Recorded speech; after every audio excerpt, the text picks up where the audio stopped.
Okay, welcome everyone. This is Tom Amdur with the National Housing Rehab Association and the National Council of Housing Market Analysts. We will be starting the webcast in, probably about 1 minute. I'm just going to let all the attendees log in, and then we're going to get going. Looks like we've got about 265 people signed in right now, and more on the way. So I'm just going to let this process for a second, and then we'll begin.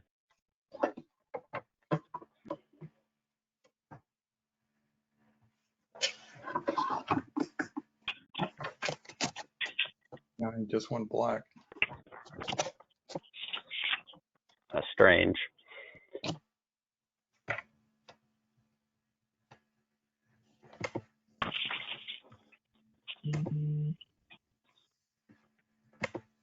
Okay.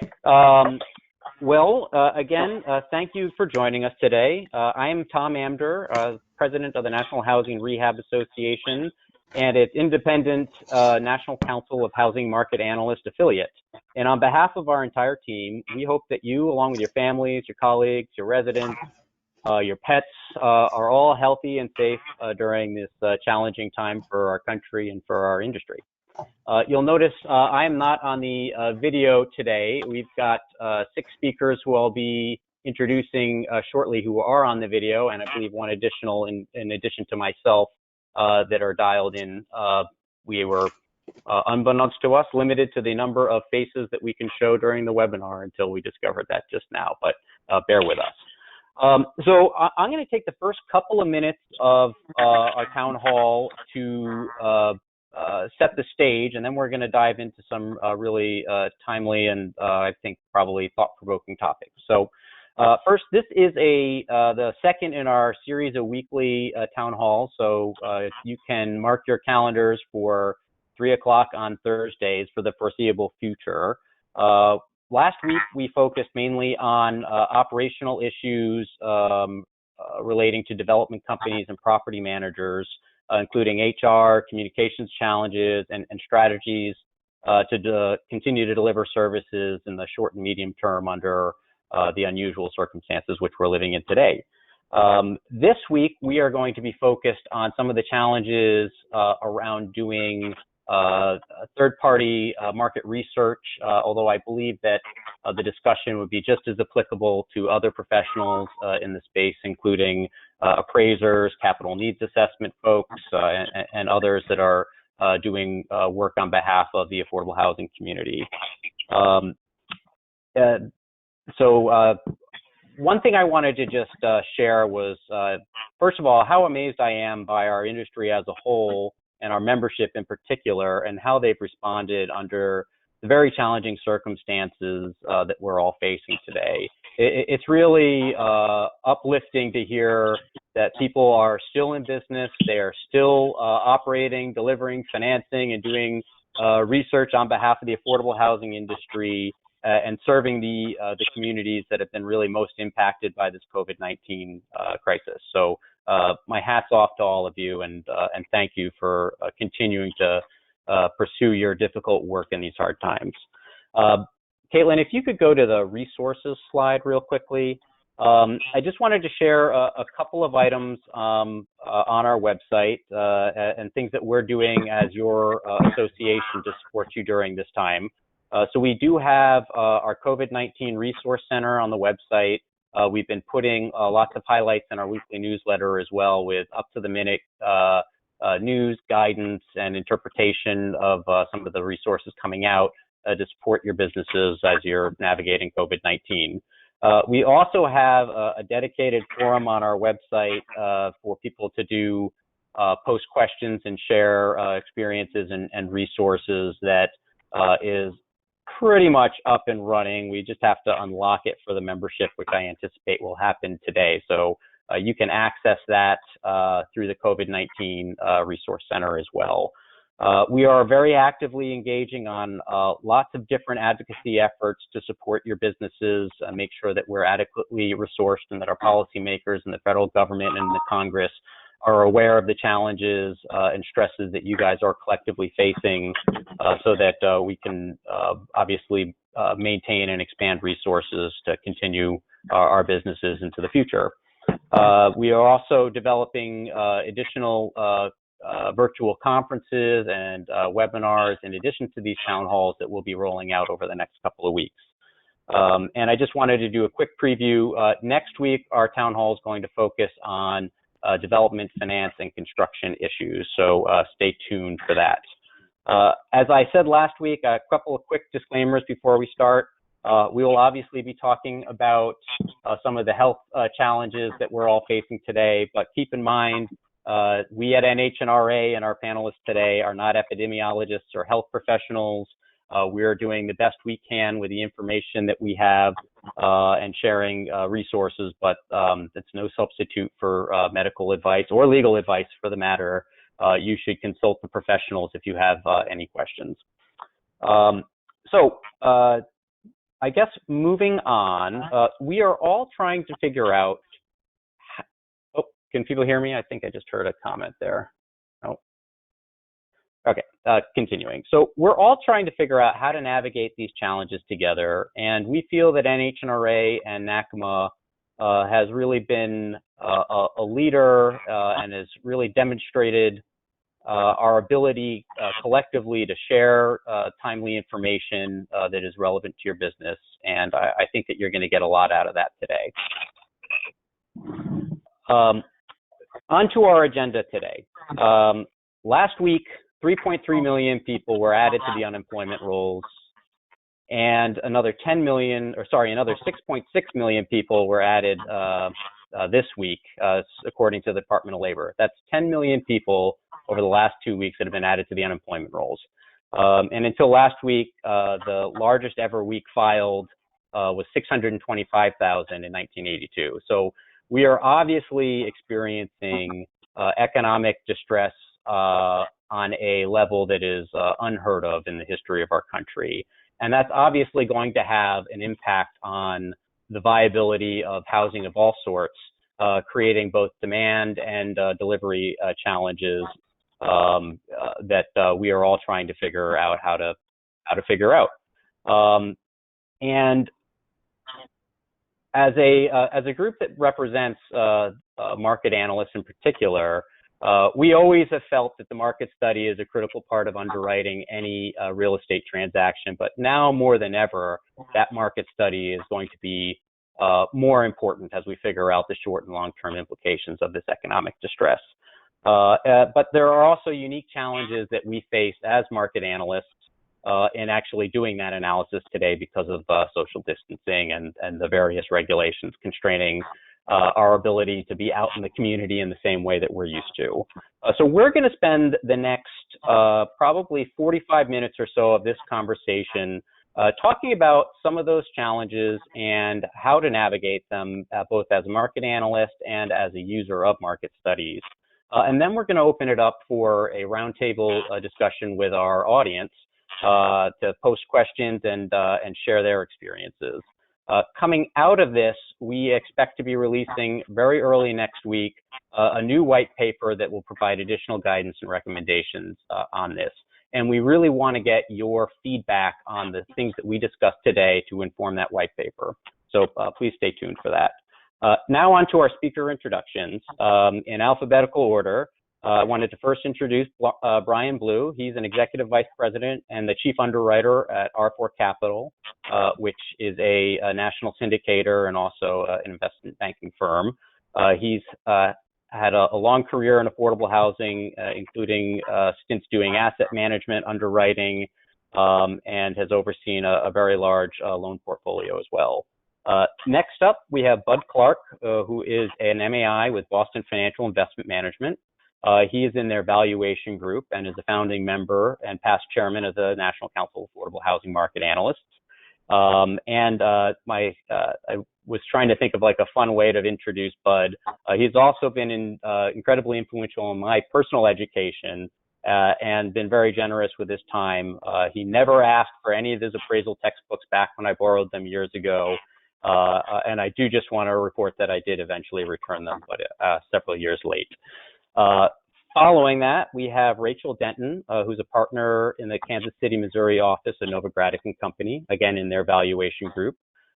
She's got a vast experience doing market study and appraisal and consulting work across a number of different client types in the industry, and currently serves on NACMA's executive committee. Then we have Mr. Kelly Murdoch, who is the founder of Community Research Services, a market study firm based up in Michigan. Kelly is another founding member of the council and is currently the chair of NACMA. He's also a long-suffering Detroit Lions fan, but I believe this year is going to be Kelly's year. Next up, we have Jake Sipe, who for the past 16 years has been filling various roles at the Indiana Housing and Community Development Authority and is presently the executive director.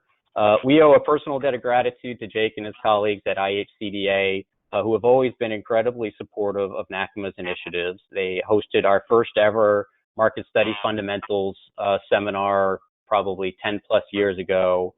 Jake has served on our advisory committee for both NCHMA as well as our Preservation Through Energy Efficiency initiative. And finally, we have Rob Vogt with Vogt Center Insights. Rob's, his bio tells me, has performed over 10,000 market studies over a 35-year career, which is a stupefying number. Rob is also a founding member and past chair of NCHMA. All right, let's get into it. First thing I'd like to do is just have each of you describe a little bit about what the role of field work is under ordinary circumstances in market research, and you know, we're going to get into how that has been different. But describe typically what's in your field, your scope of work, and the types of insights you gain by doing that in-person field work. And maybe Kelly, I'll start with you. Well, to me, it's always been perhaps the most important part of the analysis. It gives you an idea of what exactly is happening in the marketplace. It's the only way you can get a clear depiction of the property, the location, the neighborhood. And when you properly do the analysis from fieldwork standpoint, you get just about all the information you need from a community standpoint in terms of economic conditions, what's going on, what's new in the marketplace, what opportunities are there, not only for existing properties, but for potential tenants, what would cause them to relocate there, what positive or negative aspects are present within that area.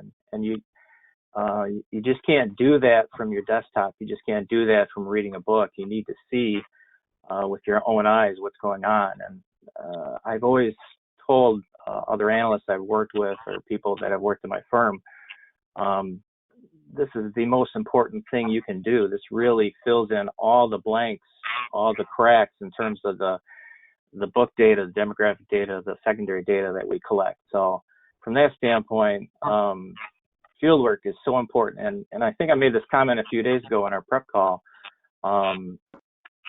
Perhaps even more important now because we're looking for information that's not going to be readily available in typical published sources. We're looking for insights from a market standpoint that can only be attained ideally from a face-to-face situation, or at the very least observing other properties and seeing what's going on at that point in time. So I'm really glad we're doing this webinar because I think we need to discuss some of the real challenges we're going to have in the next few months, putting together market studies that really do have value, that have all the information that the end user needs to ultimately make good decisions from not only an allocation standpoint, but also from an investment standpoint. Thanks, Kelly. Rachel, Rob, or Bud, anything you want to add to that? I guess what I would add to that is, I mean, I think the most important thing that I get from field work really is sort of that intangible aspect, really getting a feel just kind of for the market, the location, the comps. You know, when I think of field work, I kind of think of it as sort of three major components that, you know, what I'm trying to get to the bottom of when I do field work. One, you know, physically seeing the site or subject property that I'm analyzing and just how it fits within the market and neighborhood. Two, looking at the comparable properties, same sort of thing there. How do they fare relative to the subject? What do they really look like in person? And then three, just kind of, supplementing and getting those, interviews that maybe you just can't get over the phone, or, information you can't get online, as you mentioned. So I kind of think of it as like these three buckets of things that, I'm ideally trying to achieve when I do field work. Butter up.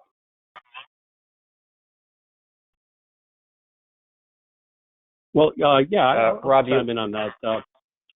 I would agree with everything everyone said so far, but putting it in the context of the COVID-19 situation we're dealing with, one of the things I tell the people that I work with is that if you're not talking to as many people as possible, the server at the local diner, or the counter help at the 7-Eleven, just people in the parking lot you run across when you're visiting a comparable property.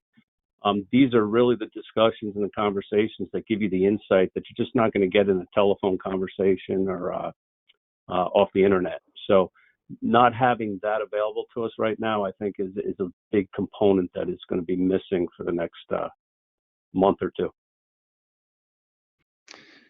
But that's a great point about that. One of the things that we do that's so important is sending our guys out in the field, and we're set up a little bit different in that we kind of have a set of field analysts that go out and collect the information that we're looking for.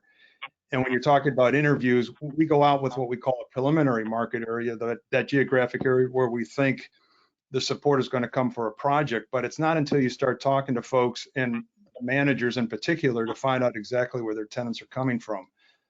So that's really one of the things that we are missing when we send our folks out during this crisis, that we don't have that interaction that you're talking about. And when you consider the primary market area is the most important aspect of the report, that's the foundation, as we've always talked about. We sort of lose that when we don't have that ability to talk to property managers or other folks out on the street. All right. So that all begs the question then, are you guys collectively doing field work, and under what conditions? So and anybody can take a crack at that. Tom, I'll take a crack at it first. The first thing that we did is we've terminated all of our flights. So everything that we're doing, we're driving by car. In fact, I talked to one of our field analysts today who ended up putting 3,200 miles on a car going to Tennessee, Alabama, and Illinois in a week. So I really had to thank that guy for the quality of work that he was doing during that time period. But so we're sending these folks out with a lot of information that they're going to have to verify when they get into the field. And we've told them they don't have to do the face-to-face interviews, that the first thing to do is to drive up to a site, and whether it's first of all, whether is it an existing site or is it a vacant site? If it's an existing site, we try to make the phone call in advance to the site manager to try to find out where tenants are coming from, to try to give us that sense of a primary market area. If it's a new site, we obviously are asking them to continue to take the photographs and document the surrounding land uses and determine how that project's going to fit within the market area. And then once we define our market area, they are surveying the comparable properties that are located there. What we have found out during the course of fieldwork last week, and again, this is a very fluid situation. I think it's almost changing daily in terms of the kind of information that we're getting. But what I was told was that almost 90% of the properties that we're visiting has a sign in the management or the rental office window that says, if you need information, call this number. So we're telling our analysts to first call that number and see if they can get the information from the manager about that property. And we have found a great deal of success, that they have been very responsive. In fact, what we're finding is that a lot of these managers are so bored, they want to talk to somebody. And so it turns out that, at least from that standpoint, on the more traditional, conventional apartment properties, we're actually getting some pretty good information in terms of rental and vacancy data, especially when we talk about the need for affordable housing. in some of the smaller communities, and I'm relaying some of the experience that he had in Alabama last week, it was even more face-to-face interaction, and this happened to be a smaller community in Alabama. And they were a little bit more open, a little bit more conversationalists, a little bit more face-to-face than we would have expected in a larger community. So they were able to collect that information. In this particular case, we wanted to document the function or the appearance of the units that we were inspecting. They basically said, here's the keys, go to unit 201 and 403. They're both open. Both walk through it as you wish and get the photographs that you need. We were fortunate that it was a vacant unit that would allow us to do that, but we were able to do that level of documentation. The other thing is that the phone calls we've been making to property managers, and I said we were in Tennessee, Alabama. We were also in Utah, Florida, and Pennsylvania, and pretty much ran into the same situation, that these property managers were willing to discuss the situation that they've got, and were pretty open about it. So from that standpoint, we've really been able to accomplish, at least from the standpoint of the function, how the market is functioning, to get that kind of information. Now, obviously, there's some question always about the validity of that information, but I think our sense is that they have been truthful and have given us pretty good information. The one area that we've had some problems, we're working on a project in northern New Jersey, and we've been pretty well shut down there. Nobody's answering phones. We've left messages to ask folks to return phone calls, and we've gotten limited success there. And I think that's because of the extreme situation they've got in northern Jersey and New York City. So that's probably one area that we're going to have some real problems with going down the road. But overall, as we've told our field analysts to minimize their personal contact, they have done that. They've still been able to take photographs. They've still been able to get information about the site and the surrounding land uses. The one area that we're not getting any good feedback on is planned and proposed projects. Kind of the local economic situation, being able to talk to somebody, particularly the Chamber of Commerce, has not been particularly successful. So we've beefed up our internet research and trying to get that information over the internet, because right now, as we all know, most of these offices have been shut down. So that's sort of the overview I've seen. Like I said, I got some pretty good feedback from the folks that are representing us out in the field, and at least if we can drive there, I think we can get the analysis completed to a satisfactory level.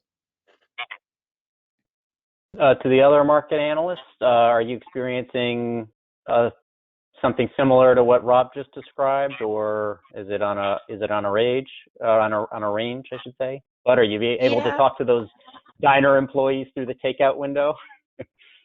I'd be interested to hear what Rachel and Kelly have to say, because Rob mentioned three projects, and in a sense, not setting expectations, but certainly influencing expectations out in the investment community as to what to be expecting from market analysis. And he paints a pretty rosy picture, which I'm very glad to hear. And knowing Rob and his crew, it makes a lot of sense. But I'd like to hear from Rachel and Kelly to hear what their hit rate is, so to speak. I mean, as far as field work, I mean, we are conducting field work. I think we're facing probably pretty similar limitations as Rob described in terms of, actual interviews and being able to get a hold of property management. I think, we're definitely adapting in terms of we're driving a lot more places than we used to. And it's just a little bit of a different mindset in terms of field work, but we are doing it with those limitations in mind. I will say it does seem to be very market specific in terms of data. So the Northeast seems to be particularly difficult right now, but just about everywhere else we're working. Kind of the same thing in terms of some property managers are actually more willing to talk. Many have reported that they have reduced hours, so it might be a little bit more of a challenge in order to, actually get them on the phone or get them to respond to an email. But overall, we're having pretty good success, I would say, compiling data. It just might take a little bit longer because of the kind of change in terms of business operations. The one I would say fairly consistent roadblock we're running into is kind of that city and county-wide sort of economic development data. We've been able to get in touch with a lot of people, but the general sort of story seems to be, especially with smaller communities, is, yes, I'm working remotely, I'm not in the office, but I don't have access to any of that information. So that's something we've kind of been seeing too in smaller communities. So that's, I think, going to be a little bit of a struggle with field work. From my How about standpoint, you, let Kelly? me introduce the. Yeah, I was going to say, let me introduce the guy that does the field work. Hang on a second. Yeah, hi, it's me. So from my standpoint, we're kind of a little low right now, but we're prepping for, and when I say we, it's I, it's all the same. Prepping for work in Indiana and Minnesota, and obviously, airline is not an option anymore. So you're looking at driving. My biggest concern is not necessarily the properties at this point, but it's what the market would be in 60 to 90 days, and how much information we can collect now to make an estimation of how that market would be in the near future. So that's kind of my biggest concern right now. It's not necessarily collecting information. It certainly is going to be more difficult, and a lot more phone information would be ideal in this instance, obviously. But my biggest concern is what's it going to be like in June, July, and August? What factories are going to be open? What secondary businesses are going to be open?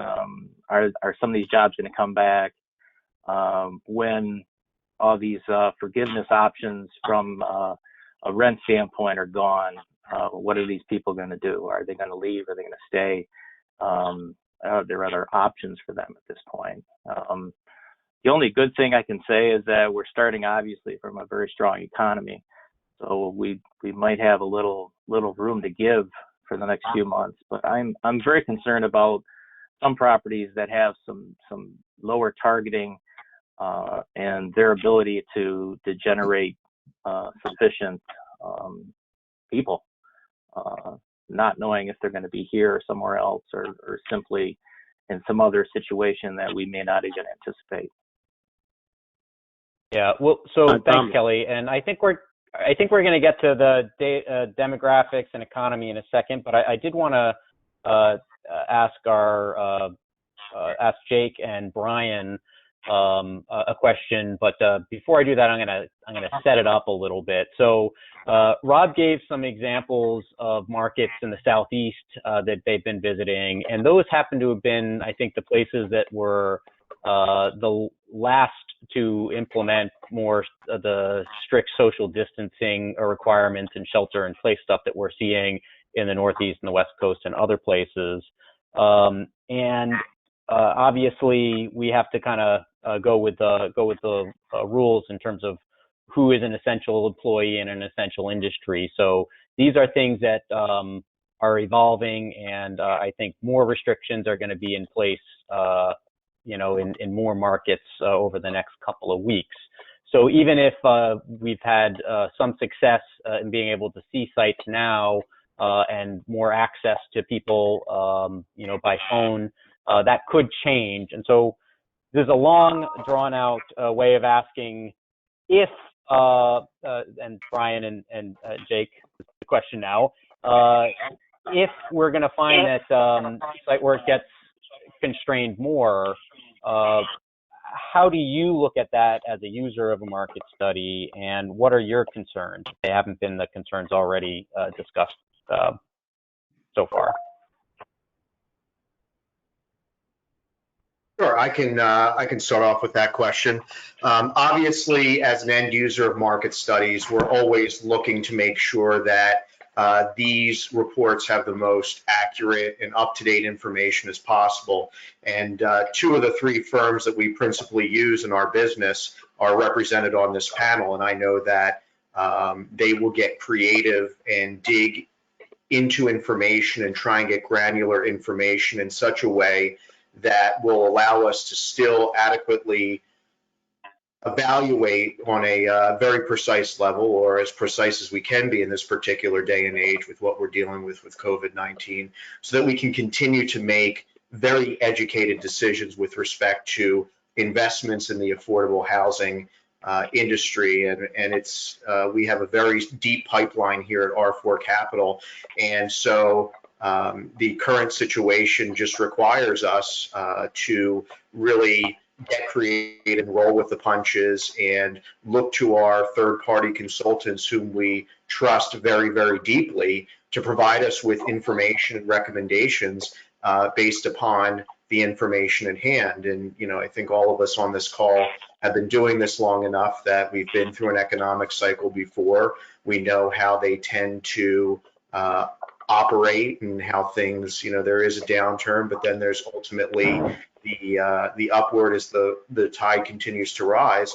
And so we'll just have to take those lessons learned from other downturns to really help us inform our decisions and make good investment decisions going forward. Because you know, like a lot of my fellow panelists, as a real estate credit person, I'm only as good as my last recommendation for a transaction.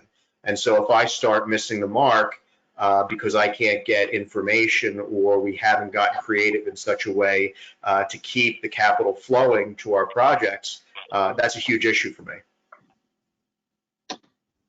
Tom, this is Jake with Indiana. Let me just describe the QAP in Indiana. So just to kind of lay a little bit of groundwork. Our QAP allows developers to select their own market analyst. And they do that from an approved list that we publish each year. And that approved list, those approved market analysts have, you know, are part of NCHMA's best practices in terms of how they evaluate their market studies. And so one of the things that we've come to expect is consistency when we look at each market study. Even though it may be done by a variety of different analysts, we're looking for consistency. And typically we receive those market studies, you know, they're usually dated within 30 to 60 days of an application when it's submitted. So you have a lot of confidence in that the data is current, that the data is accurate, and it's being consistently amongst all the different types of market studies that we receive. Then we take that information, obviously we do our due diligence, and for the field work, we also go out and do our own site visits, and we'll stand in the exact same spot that a field rep will stand and look at the economics, look at the topography of the site, and evaluate if it's a rehab, looking at the CNA and the deficiencies that may need to be upgraded. So, you know, we rely very heavily on these markets analysis to be consistent. And when you have a changing economy like we are, and with so much fluidness that we're all experiencing, you know, I think we're going to have to realize that when we do receive the market studies, regardless of whatever data comes in on, that it's probably going to have to be reevaluated again sometime in the future, because there's just too much unstableness right now, either in our occupancy rates, our economy, and with the properties themselves with their reserves. So all of those things are going to be in very fluid for the next, I don't know, it's hard for me to predict on how long that's going to be, but I do think we need to, as for our agency, you know, we need to be very mindful about ensuring that all of our market analysts are being consistently reviewing the studies in a way in which we can all agree best represents the environment that we're in right now. Yeah, I mean, I think the next 45 to 60 days is going to be very telling for the industry, obviously, with respect to rental collections. I mean, yesterday was April 1st. People typically have until the 15th to make their payments. So I think it's really from April 15th and beyond, we'll see the real stretch of impact from tenants at our communities who are largely in the service industries, hourly wage earners, who are being really most hit by this particular downturn. Yeah, Brian brings up a good point. Obviously, the populations that we're serving, lower income, are that's the one demographic that's going to be impacted the heaviestly from all of this already. We're experiencing that. A lot of them already work in the service industry, and majority of them are already been laid off or furloughed. And so, you know, the longer this goes, the larger the impact it's going to have. It'll have on our transit population as well, with our homeless population, our permanent supportive housing, even our assisted living, which we've been very active in developing new affordable assisted living across our state, and the potential that it may have there as well. Yes, I think you're going to see different impacts amongst different cohorts. Obviously, senior properties probably won't experience much of an impact, if any, as those seniors are typically retired and living on Social Security, or at properties with long-term Section 8 contracts. I mean, the supermajority of our transactions that are preservation deals are long-term Section 8 contracts, or they have the tenants have portable vouchers. So at least we have the, federal government from that perspective, providing that soft cushion for a lot of these assets to operate off of. And, obviously those tenants are still required to pay a portion of their income towards rent. But when you have Uncle Sam guaranteeing the supermajority of it, I think that creates a softer landing for a lot of the assets out there. Thanks, folks. So if you look at NCHMA's best practices, model content standards, fieldwork is an integral component of that for any complete market study that we think would be usable for allocation practices. And before we kind of close the book on the fieldwork discussion, obviously we've talked about the importance of that over the last half an hour or so. I wanted to do a quick audience poll because I still think that we're going to be constrained in the short term. And so we just want to see where the audience is in terms of can a user derive sufficient conclusions from a report where a market analyst is not able to complete a physical visit. So I'm just going to give probably about 15 seconds more for people to vote, and then we'll move on to our next portion of our discussion. Okay.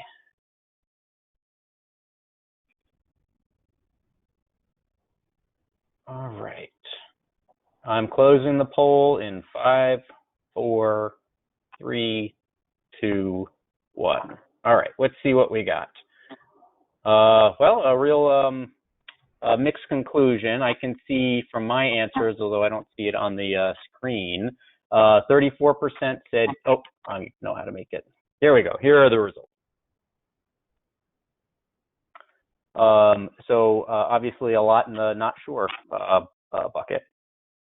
And, there were actually a couple of interesting questions that came up in the question box, and I think maybe we'll take one or two of those because they're relevant to this portion of the discussion. So question one is, and I'm curious, this is for any of the market analysts, are any of your field analysts concerned about being stopped by the police for travel restrictions? And are our members of the industry generally considered essential personnel?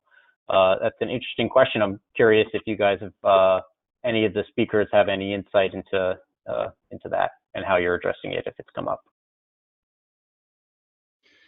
I'll take a stab at it, Tom. I did speak to our field people today about that issue, and generally we didn't seem to be too concerned about that particular issue. I did ask one analyst in particular, the one who happened to do the 3,200-mile odyssey, whether or not he saw much in the way of law enforcement anywhere, and he said the only place he saw it was Ohio, but they weren't obviously stopping anybody. So at this point, at least, we don't, obviously we're going to respect wherever locale we might be that might require a stay at home or stay in shelter order. But at this point, it hasn't yet been a concern of ours. Hey, Tom. Yes. So this is something, I think we're definitely mindful of, especially, working all over. We definitely want to make sure that, obviously we all want to make sure that we're complying with whatever, local, state, federal regulations there are. I think the problem right now is that there are just so many and inconsistent. I think broadly speaking, we're generally defined as essential personnel in most places. Whether that kind of falls under the financial aspect or real estate or affordable housing or a variety of other sort of classifications. I think in most cases we're generally essential. I think it's just, making sure that you're staying on top of just the legal requirements of where you're going and even where you're transiting through. So that's definitely something that we've been trying to stay on top of with our legal counsel. And then just one more quick question, and this is, how are you advising the staff that are doing your site visits on personal safety, particularly as it pertains to walking up to a building and taking pictures? Obviously, there's the social distancing, but also just other issues of personal safety that may arise in the unusual environment we're in. Do you have any protocols in place, or is it business as usual? Well, at least for us, Tom, it's just common sense, I think. I mean, all of our guys are carrying sanitizers. They've all got gloves to use when they go to the gas station to pump gas. If they're approached by somebody, they're trying to maintain their distance. If somebody asks not to take photographs or they want them off the property, we're respecting that. But I guess the bottom line is just using common sense when you get on sites to take pictures, much like you would at any other time. I mean, we all know we've run into situations on sites where we felt a little bit uncomfortable. So I think it's just a matter of continuing to use common sense.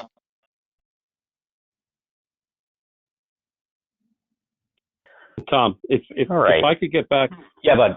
Tom, if I could get back to go ahead, the whole question. I think I didn't want to move on till I had a chance to address that question. I think that's what a lot of our investor community is really looking to us to kind of provide some guidance on. What are our thoughts on whether or not a site visit is necessary? And I just thought it might be useful to point out that NCHMA has put as part of the market study standards that a site visit is necessary. And Rob, correct me if I'm wrong. Is that the case? We say that a site visit is quote unquote necessary? Yeah, for a full comprehensive market study, yeah. Okay, and that's kind of where I was going with it. A lot of us market analysts are also appraisers that have state licenses or professional designations, and we adhere to USPEP, Uniform Standards of Professional Appraisal Practice. And it says very clearly in there that a site visit is not necessary. The issue that it points to, though, is that as the market analyst, as the appraiser signing the report, it's incumbent upon us to be able to determine to deliver a credible report with credible conclusions that aren't misleading, that don't miss key aspects of the valuation process or the feasibility analysis. It's our call whether or not we feel that site visit is necessary, and to support it and fully discuss why if no site visit is done, why we think that that's acceptable. Now, our group, we get out to see every deal that we sign up, and we kick the tires, and we're not able to do that now because we're kind of on a no-fly restrictions policy. But we're using very reputable third parties like the people on this panel to go out there and do our site visits for us.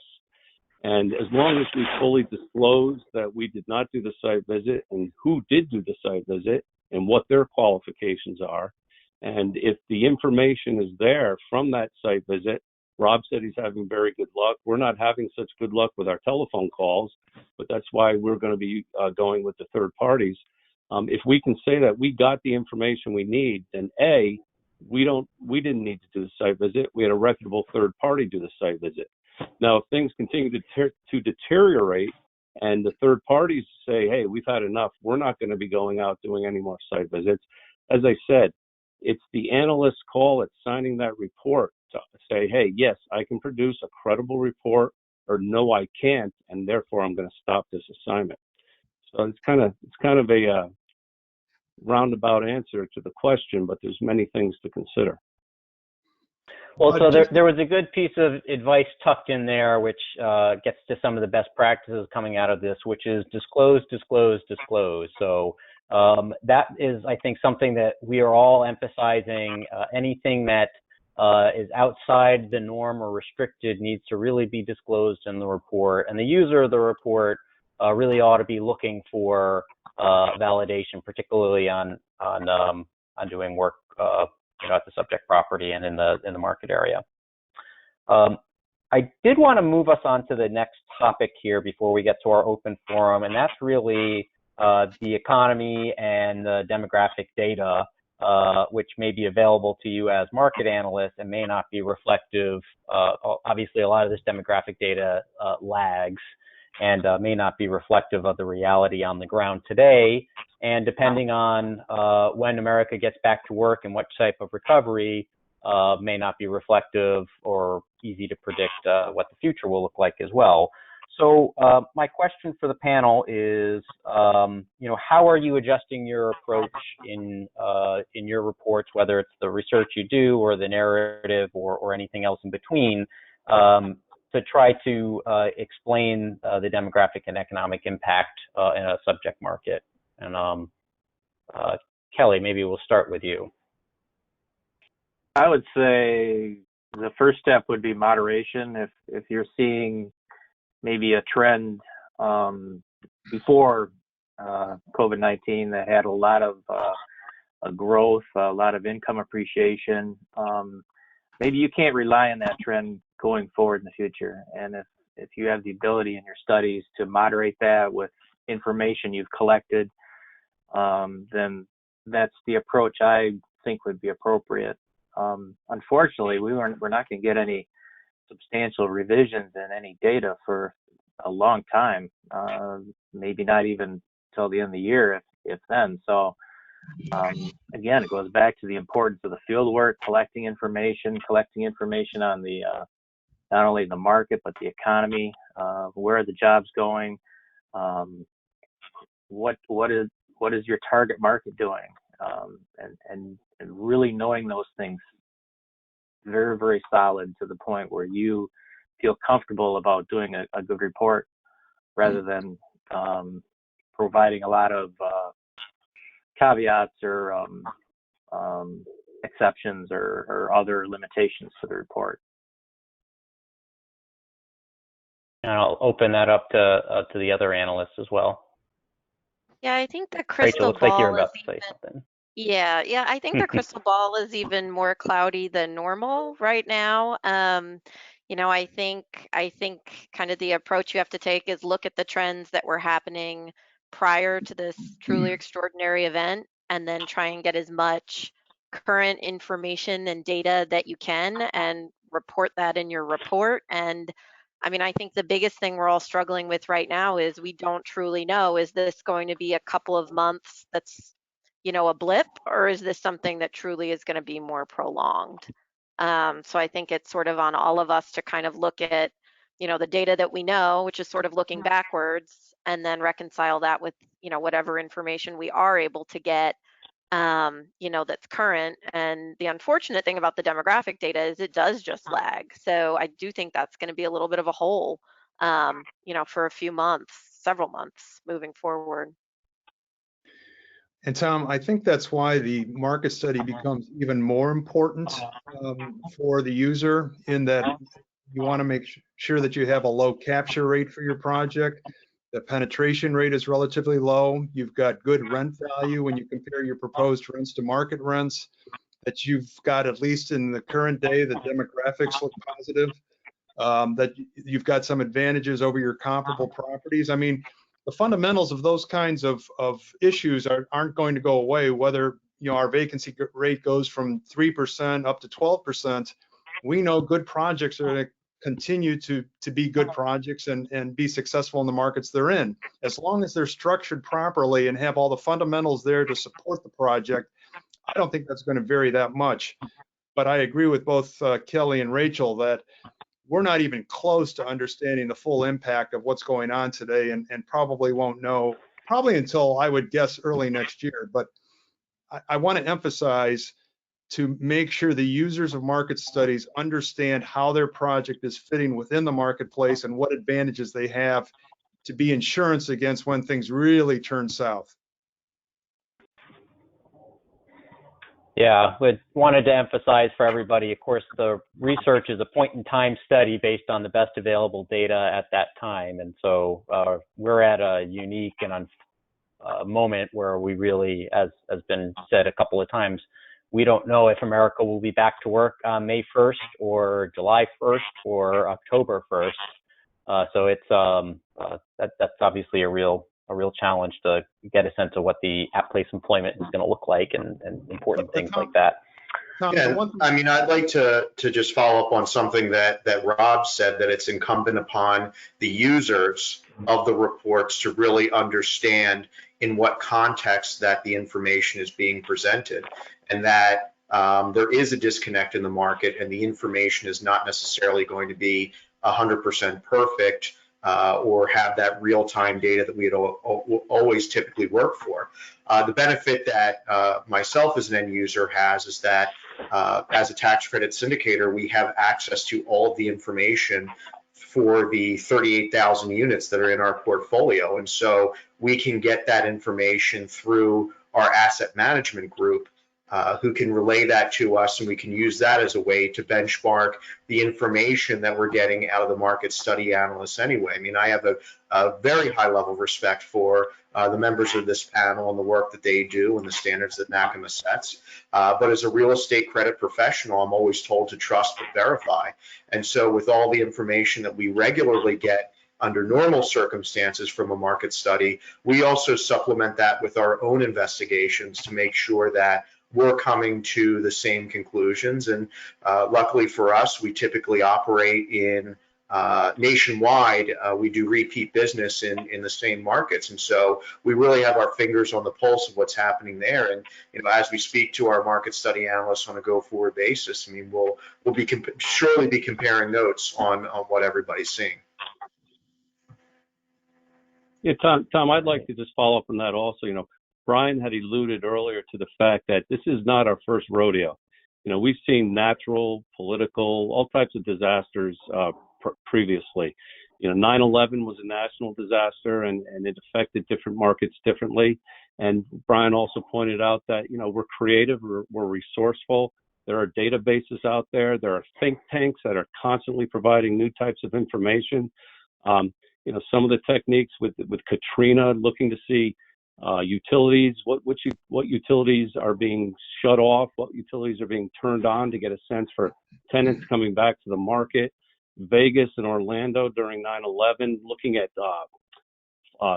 air traffic going into the various airports. This is something we will get our arms around. There's no question about it. But as has been spoken about, right now the data is very, very fluid and continually moving. Now, I believe that, as Rachel had mentioned, talk about how the market was performing prior to this event. I don't think we can, and the second step of the analysis, possibly talk about how this current situation is impacting the market. But I don't think we're going to be able to say how markets are being impacted until we get some final numbers on how many actual COVID cases are hitting the market, how many job losses have hit that market. And, there's a direct correlation between the resiliency of some of these economies to how bad they're being hit. For instance, New York, Washington, D.C., Miami, Chicago, the West Coast markets, they're all getting hammered. But also their economies are very diversified, very strong, and you probably see V-type recoveries there. You get some of these smaller markets, you look at the numbers, and I'll bet you the number of COVID cases are very low. The unemployment numbers are not as significant as I would imagine the larger markets, obviously. But it's a case-by-case basis, and I think we need to wait till more information comes in to be able to see how the markets are being impacted. And then maybe as a third step, provide some projections. Is this a resilient market, and do we think it'll be a V-shaped recovery, or is it a very slow-moving market, and hey, things are going to last a little longer? But I think we should be not only looking back, looking at things today, but also making some projections if we can. Yeah, that's great, Bud.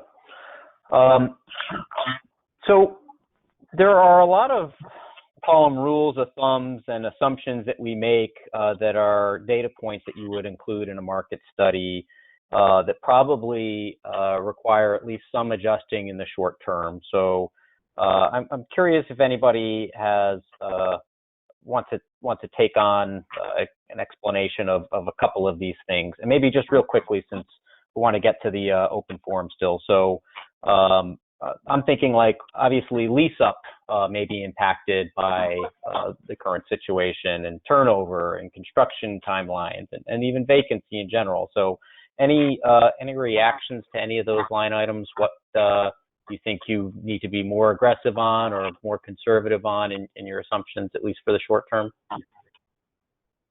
Boy, Tom, that's a tough one to respond to. And honestly, we have not made any adjustments yet. I mean, these projects are coming on 18 to 24 months since the market study's completed. Nobody has an idea of what it's going to be like 18 to 24 months from now. I think the best procedure is to make the assumptions on absorption, achievable rent levels, and so on based on what the current market conditions are, and then evaluate your level of risk based upon how those market conditions might change by the time the project opens. And this may get to another topic where how important would it be to get some of the information updated prior to making a closing on a deal. And frankly, I think at these very volatile days, it makes a lot of sense to ask the analysts to do some level of updating to verify that their original conclusions are still valid. Well, I would agree with you. That makes sense.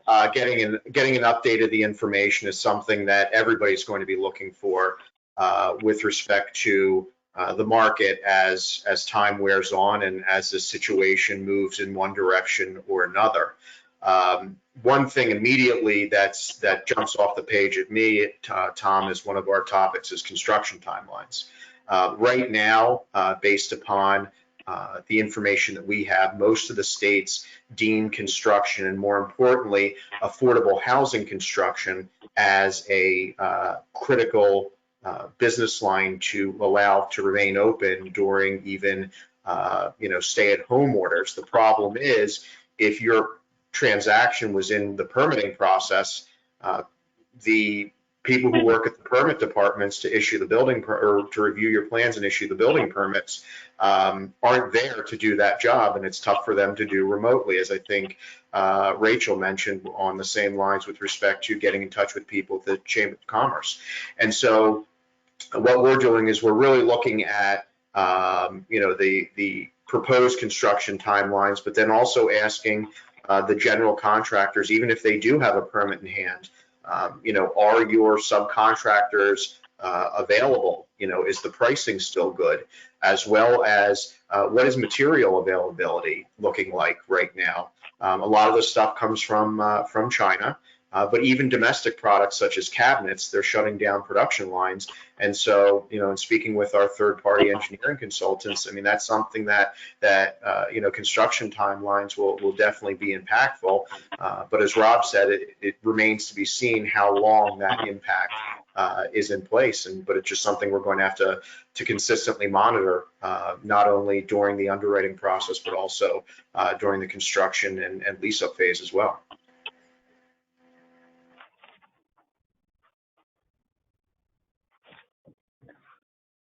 All right. Well, so I wanted to get to sort of some additional practical advice, and one of the audience questions sort of taps around it. So we're hearing that at least some states are pushing out 9% deadlines, in part to respond to the crisis, and that may be helpful. It may be problematic for some owners that have purchase contracts that'll have to change, but that's a discussion for probably next week's forum and not this week's.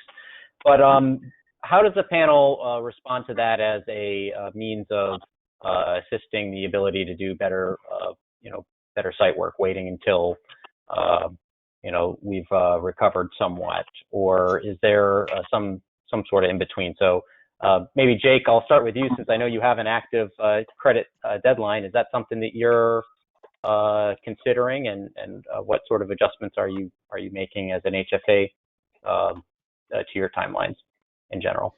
Well, Tom, the Indiana Affordable Housing Council last week sent out a survey to their members to ask that same question.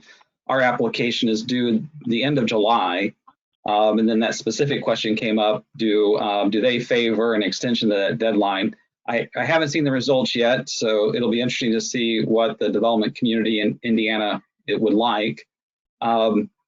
And I do understand, I appreciate the field work and all of the challenges that are being presented. However, I think in my role, I get to see a different perspective, and that is the health of all of us. And we need to be staying home, regardless of the field work that needs to be done.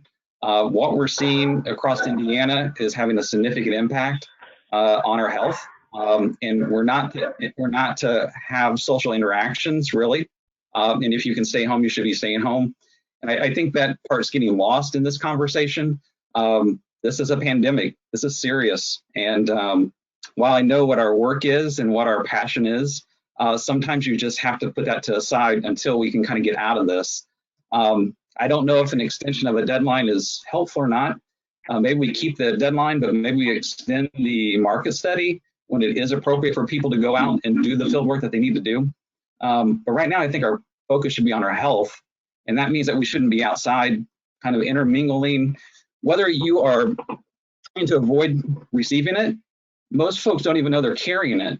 And so your field workers can be transmitting that virus unintentionally, and you don't know for like 2 weeks.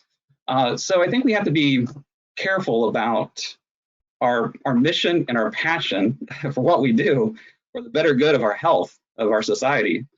So that's what I just have to say. I do appreciate the council in Indiana for their work and giving us feedback. And it'll be interesting to see what that feedback is. I don't know how much that feedback is really focused on our social health. I think it's more focused on an application deadline. And I think we got to be as flexible as we can. But I hope we can get through this here.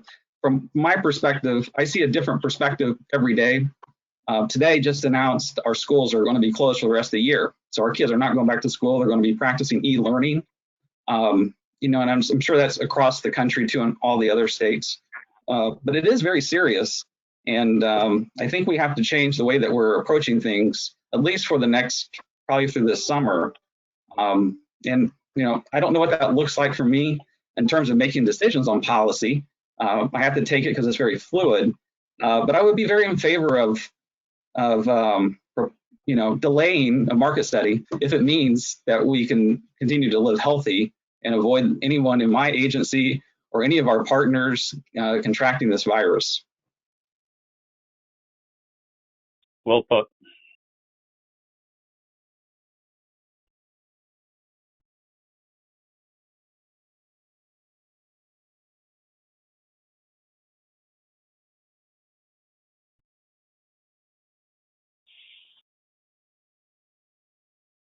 Perhaps Tom is having some audio issues.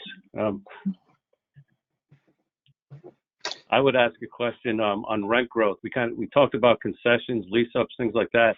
I'm very focused on rent growth and curious if you have a property that's at maximum rents, and we're looking at postponing rent payments for the month of April, possibly, maybe as much as 3 months.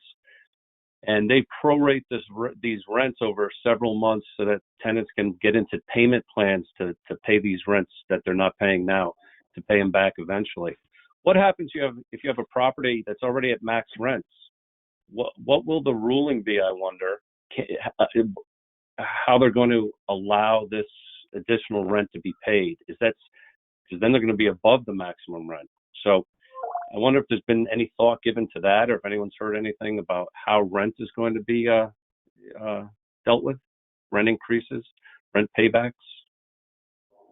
I mean, I haven't heard anything just yet. I know that Ronnie Thielen in our shop is very much on or has her fingers on the pulse of what is going on from an advocacy perspective, and regular speaking to participants at the IRS. I mean, I think from an overall rent growth perspective, April 1st is the magic day when all of the 2020, the annual increases come out, and usually that's when a lot of people are banging on my door to have us rerun the analyses with higher maximum achievable rents. And this year I think people are still just honestly trying to find their way and hoping that it works. If their deals worked at 2019 rents, then let's stay conservative in this marketplace and how we're underwriting the deals until such time as the situation rectifies itself and works itself out. Because obviously, if your deals worked at 2019 rents, they're most certainly going to work at 2020 rents. And I think the temptation to run out and grab more debt to finance the property it may not be there as much as it has been in years past. Yeah, Tom's here. Sorry, I was talking while being muted. So I wanted to spend some more time on the rent assumptions, but I also wanted to just validate. Jake, I think, really nailed the crux of the issue here. And if we had an opportunity as an organization to make recommendations to the HFAs to push market study deadlines out as far as reasonably possible within the process to allow for more data and the ability to do more field work under safer conditions, I think that's something that people should pursue, whether or not they extend the 9% deadlines. And to circle back to the rent question, though, we're hearing from a lot of our owners in NHNRA that they're not going to be pursuing rent increases on the existing portfolio because they assume that a lot of tenants will be on repayment plans because of the economic impact of losing their job. And so they will already become a little bit more burdened in paying the back rent that they missed for a month or two. And I think that that's obviously going to inform your rent growth assumptions beyond what Brian articulated, in the future. And I'm just curious if that resonates to the folks on the panel, and if there are other aspects of this that we should be exploring in this discussion. Well, Tom, if I can, Rachel, we had mentioned on our previous phone call that you might have some comments about how this will impact median incomes in the next 1, 2, or 3 years, because that's all going to impact our rent growth in our pro formas and at the property level. Sure. Yeah, I think there's a couple things with 2020 rent limits. So we all know they just came out, and the ceiling across all markets is 8%. And some markets are seeing pretty sizable increases. So I think what will be interesting is, one, on these existing properties, when, for those properties that are at max, especially if and when they decide to accelerate rents up to 2020 levels. And, if they do, what does that mean in terms of market advantage in the short term? What does that mean in terms of ability to pay rent? But also what I think, for these new assets coming online, let's say they, come online at 2020 max rent limits, they'll be held harmless at 2020. So whatever, happens afterwards, those properties are held harmless. But what does that mean in terms of, what tenants can afford? What are properties actually going to be able to achieve over the next, several years? Basically, what I think we're going to be looking at is 2021 and 2022, most likely we will see some dampening down of those, fairly significant increases we've seen in recent years. And 2023 will really start to see the full impact of whatever, ends up being the case for 2020. Where do median family incomes end up? And we could see a really dramatic impact in 2023 and 2024. So you're already talking 4 years in for a deal that enters the market now. In actuality, between more dampened AMI increases and the ability of tenants to pay, you may be looking at a period where you don't really have substantial rent growth like we've seen for the past several years. And then just to expand on that, Rachel, the reason she's saying 23, 24 is because the census data, the economic data that's pulled from the market to be used in that equation that calculates median incomes does not hit that equation. So 2020 data will not hit that equation until 2023. So that's why, we'll be dealing with issues of prorated rents and paying back forgive rent that had been forgiven for a month or two. But then in 2023, 24, we're going to get issues again when the economic data starts being calculated into the AMIs and hits our maximum rents again. Yeah, I know there's several people from HUD on the call today, and a stretch goal for us to think about, maybe not for the immediate short term, but for that longer term, is, does it make sense to update the methodology behind the AMI calculations, in a year or two to accommodate this weird blip that we're experiencing right now? Good luck with that.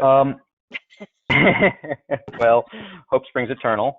I want to get to a couple of more of the questions from the group. We've got about 20 minutes left, and I think that there are a lot of really interesting questions here.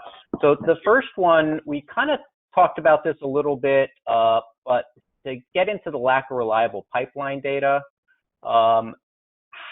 a lot of that is obviously not available right now, and the financing environment might be very different 6 months from now also.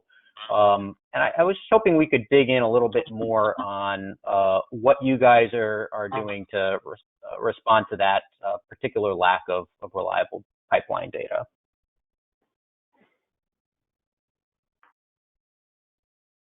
Tom, this is Jake. We have been opening up conversations with the Indiana Department of Financial Institutions and with the Indiana Bankers Association. One of the things that we quickly realized is that our county offices obviously are under a variety of different operations. Some of them have limited office hours. Some of them have office hours that are by appointment only. Some of the courthouses and counties are closed completely. And so, but when we contacted the Indiana County Association that represents all 92 counties in Indiana, we quickly realized that they didn't realize the impact of closing their offices was having on the housing industry. And so what we have been doing is working with the Indiana Department of Financial Institutions to identify what is the impact when they close the recorder's office. Why is that? What kind of strain does that put on promoting housing stability? Same way with doing liens or title searches. Without that access, the county officials really didn't have a real full understanding of the adverse effect that was having on either the preservation or the creation of affordable or just housing in general. So I think it's important that we educate in a polite way, in a good way, in a spirit in which promotes partnership with our local officials to understand when they do have these when they're limiting their office hours, what does that mean in terms of our ability to continue to provide housing that's stable?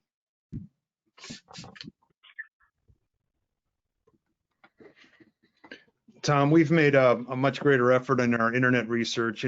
Most communities have pretty decent newspapers, all of them online, obviously. Business newspapers around the country, we've gone to those as a potential source. The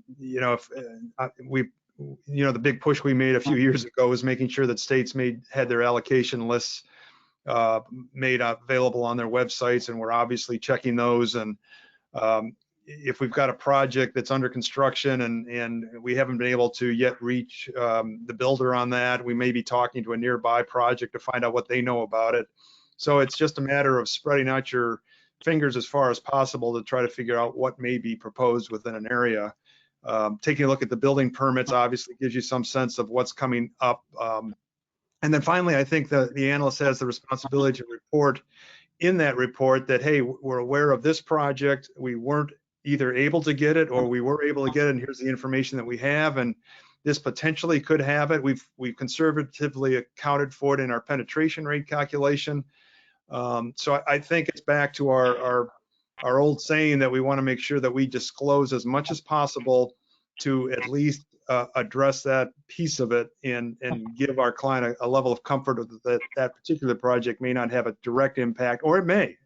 And perhaps, you set out two sets of conclusions that, you've got this nearby LIHTC project with similar rents and a similar concept, and it's going to have this, we think it's going to have this effect on it. So I guess what I'm saying is disclose as much information as possible, try to check for all the sources that are out there. There's so many on the internet today, and just make sure you work through it that way. Because right now, as Jake has pointed out, the offices that we normally talk to aren't answering the phone.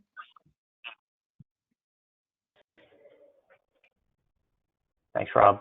So here's another interesting question that we haven't touched on yet. How does the panel see the pandemic affecting income averaging? Do you expect higher demand at lower AMIs and lower demand at the 70 and 80% AMIs? Is there any special wrinkle on average income deals as given the current environment?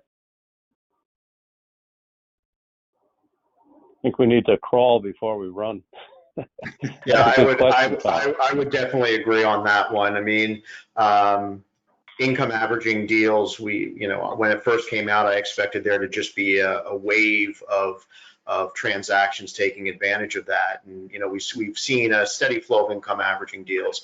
But again, I think we just, as Bud alluded to, we really need to see what information comes out and how that impacts us. I mean, from my perspective, I would imagine that, if it's more of a prolonged recovery instead of that quick V, you're going to see people start to reduce their, status of living, if you will. And so as they experience lower incomes, people who would be in an otherwise unrestricted market rate property might dribble into the 70 and 80% units. And people who are in the 50s and 60s may dribble into the 30s and 40s. So, impact on income averaging, I think conceptually income averaging is great, but until we have real data behind it, we won't know in what the impact might be on those types of transactions. And again, it's just because it's an 80% unit, you can serve up to 80%, and then it brings in the idea of would a tenant at 60% overburden themselves if there weren't any 60% units that live in that 80% unit. I mean, I think the big question with 80% is always that market rent advantage. So I guess the question then becomes, what happens to market rents, and, where do those end up falling? And Rachel, I would add a second element to that, and that is the capture rate. In our white paper, we outline specifically how many households are qualified for the 80% rents. If my capture rate is 1% for my 80% rents, I'm feeling okay about it. But if they're up at 7 or 8% or 9%, then I'm going to be a little bit more nervous, especially in the future economic conditions that we're going to experience. Sure. All right. I'm going to try to take a question from the audience. Stephanie Dar, I am unmuting you. If you are still on the line, you should be ready to go. I see your hand is up.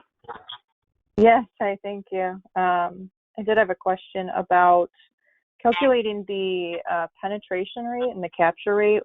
So, we're looking at census data that lags, as we talked about, and our unemployment, has just skyrocketed and is continuing to grow. So those income bands are likely no longer accurate. Has there been any consideration as, how we might be calculating the penetration and capture rates in the current environment? Well, I'll try to take a stab at that. That again, I think we are just so early into the adjustment period. It is a little bit difficult to forecast that. I mean, I'd hate to, assume that income levels are going to decline by 30%, and therefore we have to make an adjustment to that capture rate. Those are tough assumptions, I think, to make. And I would, at least from my standpoint, rather approach it from what is it based on the current information that we have, and then attach to it potential issues that the user of that market study should consider. So, if we come back with a capture rate of 8.5% and a penetration of 32%, have a conversation with the analyst and say, listen, what would happen if my capture rate went up by 2 or 3 points, or my penetration rate went up by 10 points? What do you think that's going to do to my project, and how much of effect will it have, in your opinion? I would rather go with the information we know right now that's verifiable versus trying to speculate something down the road that may or may not happen.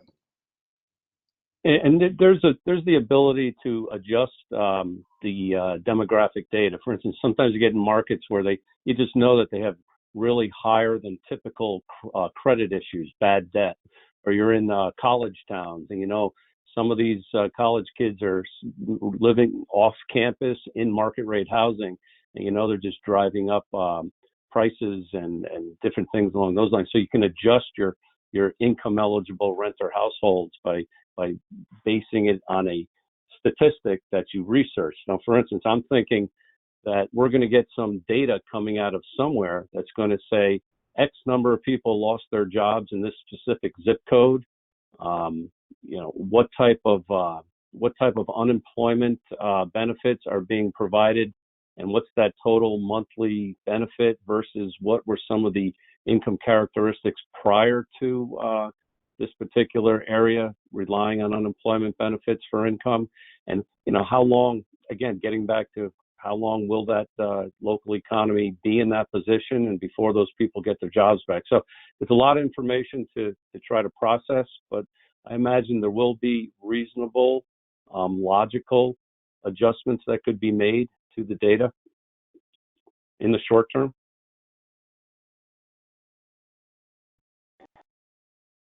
All right. I think I'd like to try to take one more question from the audience. And David Melanson, it's going to be you. But I just want to also remind folks, if you'd like to ask your question, please use the little raise your hand icon on your toolbar. It's on the screen circled, so we know who wants to be called on. So David, are you there? I don't know if you can hear me through this. Yes, David, we can hear you. Okay, my question really, and I had submitted it in text as well, is whether up to date and agreed that we're going to have a pop in unemployment. Hopefully, assuming we can get back to some normalcy in summer, we're going to see that normalize out, probably higher than we are now, but or have been recently. But can that then be used to refine the demographic projections, bring them back to something that we can see as more reliable, and thereby get to better calculations of net demand, et cetera, et cetera?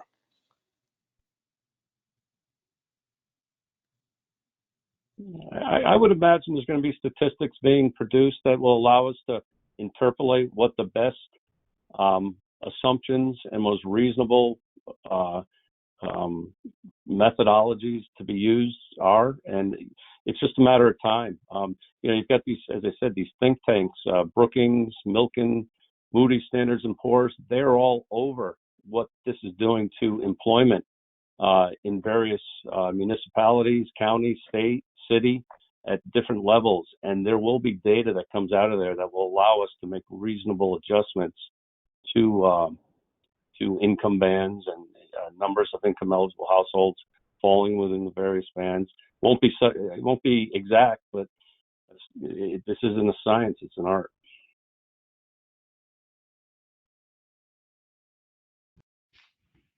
Anyone else want to take a crack at that before we go to the next question?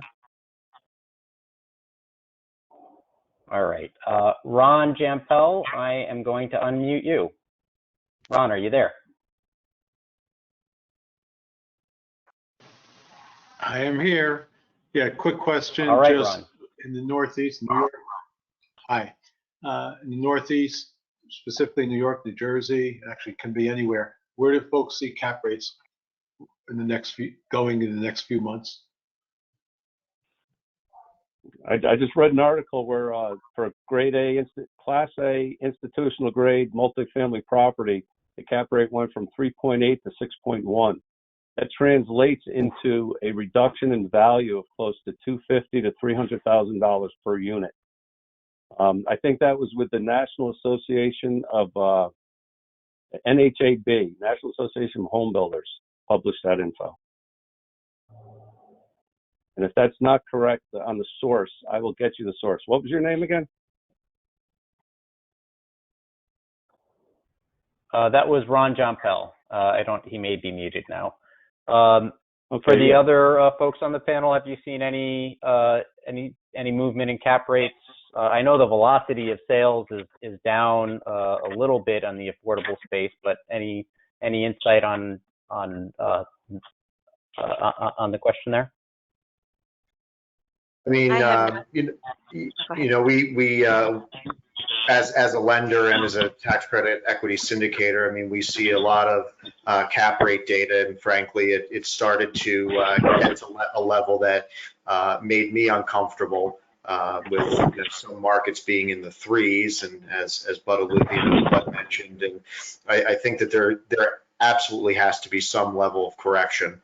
Going back up to a 6 or 650 isn't outside the realm of possibilities, because that at some point the value just can't go any higher, and you have to look at the fundamentals and the long-term hold. And do you want to make a 3% return, or are you trying to make a little bit more of a healthy return for a sustainable business model? Yeah, we're definitely seeing velocity sort of slow down a bit. As far as cap rates, I don't know the answer yet, but definitely in the affordable kind of 4% space, it seems like there's definitely a bit of a pause for the time being to kind of collect and sort of decide what the next move's going to be, I think, for some developers.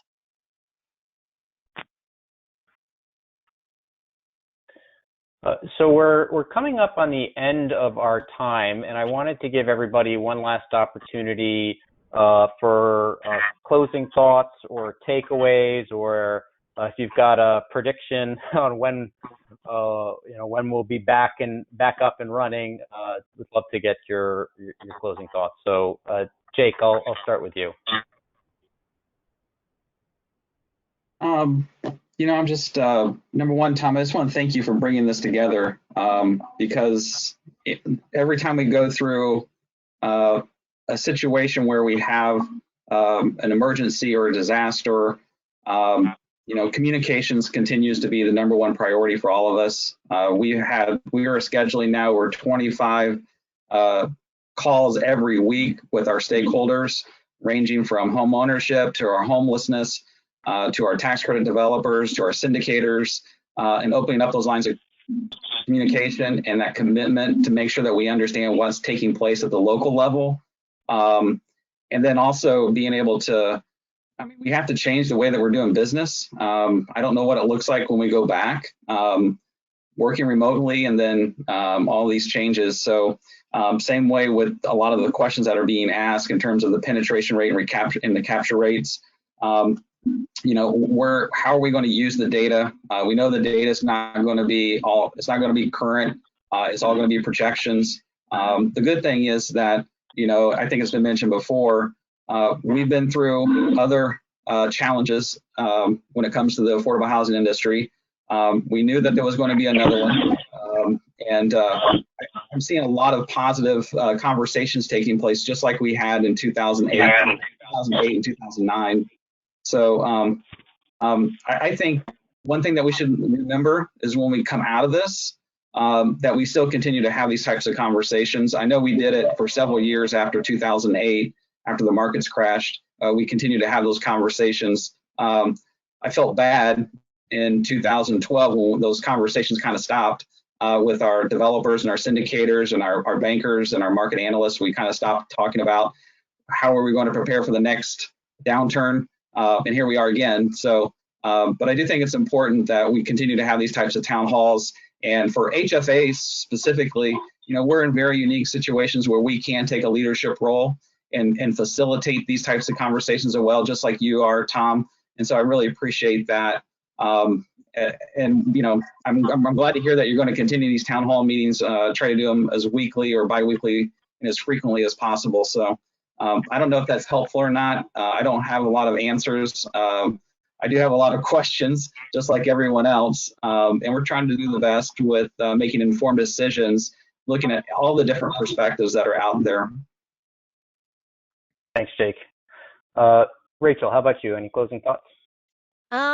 You know, I think you know, as far as prediction in terms of when we'll recover, I'm hoping it's just a couple months and hoping that we will see more of that V-shaped recovery in more markets than not. But I don't know, everything seems to be changing daily. So I don't know how realistic that is, but I'm hopeful. But as far as kind of closing thoughts for the industry, I mean, the other thing that I am hopeful that if something, you know, positive can come out of this is that there's further enhancements to the credit, that there is, you know, more focus on housing in general, and that we're able to, you know, hopefully get some of the things that we would like to do to enhance and expand the credit in other housing programs. I concur with you, Rachel. One thing that's clear coming out of this crisis is that there'll be more need for affordable housing, and there's a greater recognition for that need, particularly with our policymakers. Bud, how about you on closing thoughts? Yeah, very quickly, just from my perspective, being both a user and a preparer, I'd say it's twofold.